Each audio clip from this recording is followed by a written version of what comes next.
Welcome back, everybody. So glad you can be here with me today.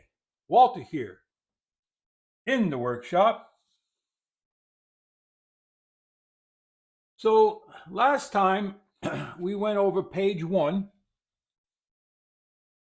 of the glossary of terms and definitions and terminologies of the parts of a hand plane. Now, I just want to go back over page 1 because I want to break this down by page 1, page 2, page 3, and so on.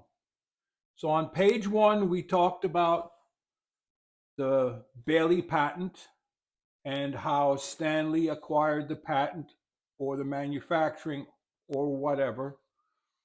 We talked about how we had the body of the plane and the sole, but the bed is known as the part where everything attaches to. That's the top of the body.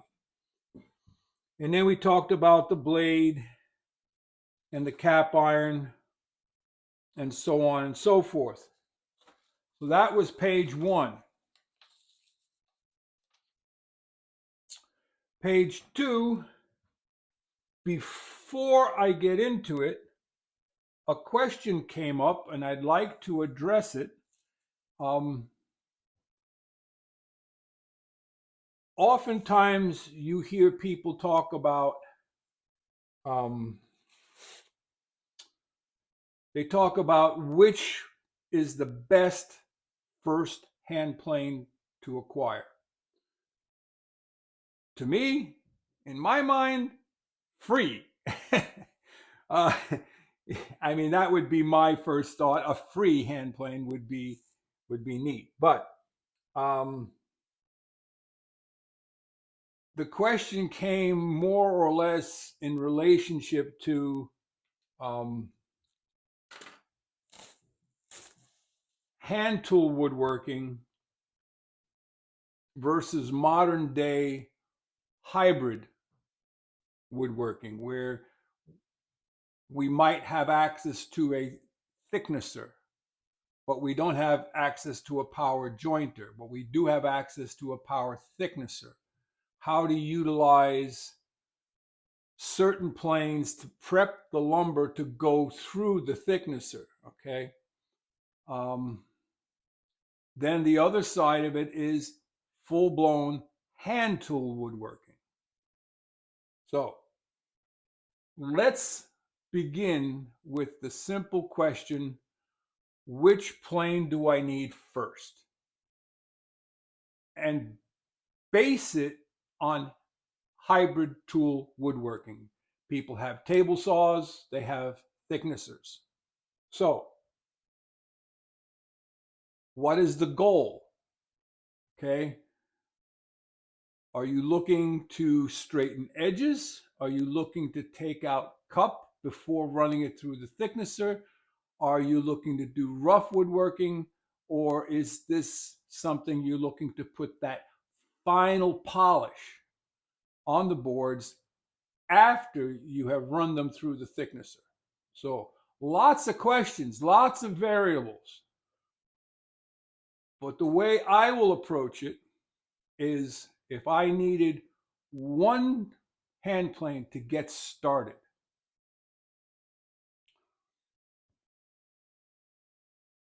it would not be a number 4. It would be one of the versions of number 5 jack planes. So we've talked about the 5 1/4 once before, known as the junior jack. It is for people with more petite hands, smaller stature, people who aren't looking to take a lot of material off at one time. The junior jack is basically a 5 1/4, and it mates with the number 3. So it has the same width cutting iron. So a 5 1/4, a 5, or 5.5, which is the jumbo jack. So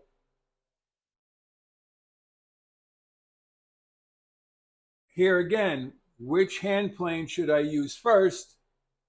I say the free one, or one you can get affordably, easily. That is your number five. Your number five is available. There's thousands of them out there. Okay, I've picked up in the last couple years a number five here, a number five there, under $40, $50. Okay, delivered to my door. So and they were in good condition. Whereas the number four, yes, there's a lot of them out there, but I think there's more number fives out there because carpenters fitting a door to a door opening would probably reach for a jack plane rather than a smooth plane. So my recommendation to everyone is the first plane out of the gate should be a jack plane. Now, we've also talked about having different blades. So if you have one blade that is ground and honed and polished to be able to act like a smoother, then you have another one with a slightly more aggressive camber that you use for roughing work. So your jack plane would be my preferred go-to plane for someone just starting out. Because if the sole is flat on your number five and everything is put together properly, you can do smoothing work with it. So there's that. We got that out of the way. Now, that's not to say that there isn't a place for the number four. Okay? That's your smoother. Your number four, your number three, your number two. Those are your smoothers. That's for taking that final polish, right? So let's get on to page 2.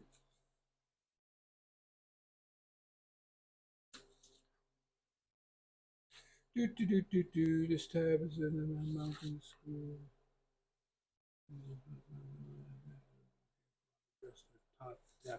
Okay. So, page number 2 starts out with some of what we've already talked about, which can you see the plane? Yeah. Okay. So we've already talked about the cheeks.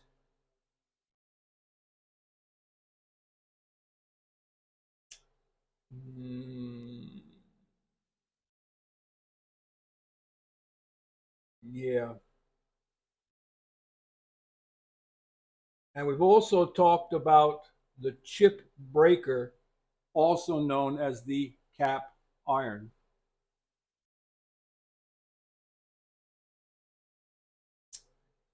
And then the cutting iron, also known as a blade. Now,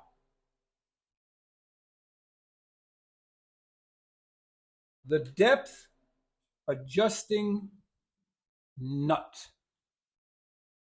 The depth adjusting nut is the brass wheel used to advance or retract the blade set on the frog. Some people call it the depth adjuster.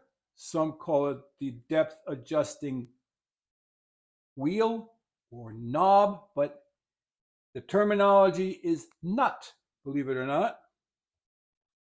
So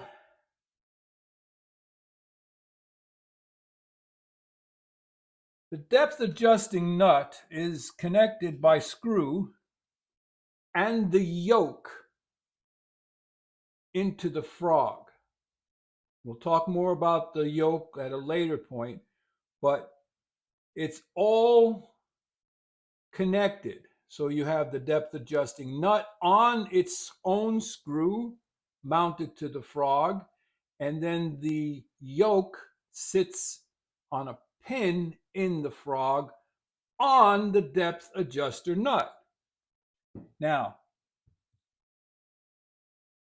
the screw, the nut, the yoke pin,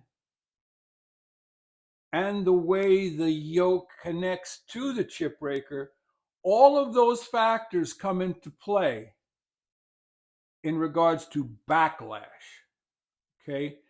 If you know what backlash is, it's when you're advancing the blade set and you want it to come back, you have to spin the wheel, spin the nut a certain amount in order to get it to go backwards. That's backlash. Okay? The more precise every single one of those components is, the less backlash you will have. So, the frog, which the best way to talk about the frog is to actually take the lever cap off, the blade set out, and now you can see what is commonly called the frog. You see how everything is connected to the frog. That's what makes it happen. There are 2 screws on this particular model to hold it to the bed. There's a screw behind it there under the adjuster nut and a plate that allows you to move it forward and back when these 2 screws are loosened.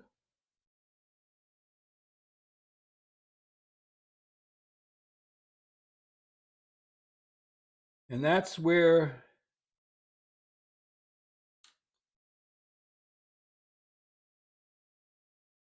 there's 2 screws underneath the adjuster nut. You see the 2 steel screws and the plate? Okay. The lower screw is known as the frog adjusting screw. And the plate is the frog adjusting tab or frog adjuster tab.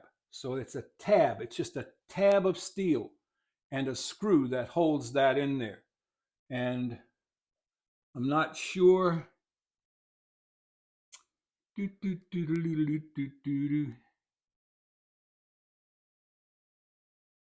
Right. On this diagram, they call it the frog adjusting screw, the frog adjusting plate, and the frog adjusting plate screw. So the terminology of tab versus plate, okay? But it's that little piece of, and it's usually either blued or chrome plated, nickel plated. It's just a flat piece of steel with a slot in it and a screw hole. That's all it is. But that's what makes it work. So that's page number 2. If you've got any questions on anything we've talked about, leave them down in the comments section. And in the next video, we'll get into page 3. And we're going to go through these. Like I said, there's like 5 or 6 pages. And that way, we will have gone through the entire lexicon of words to describe the hand plane. If you found this helpful, give it a thumbs up. If you have any questions, leave it down in the comments section. Subscribe and share the video with everybody you know. Walter out.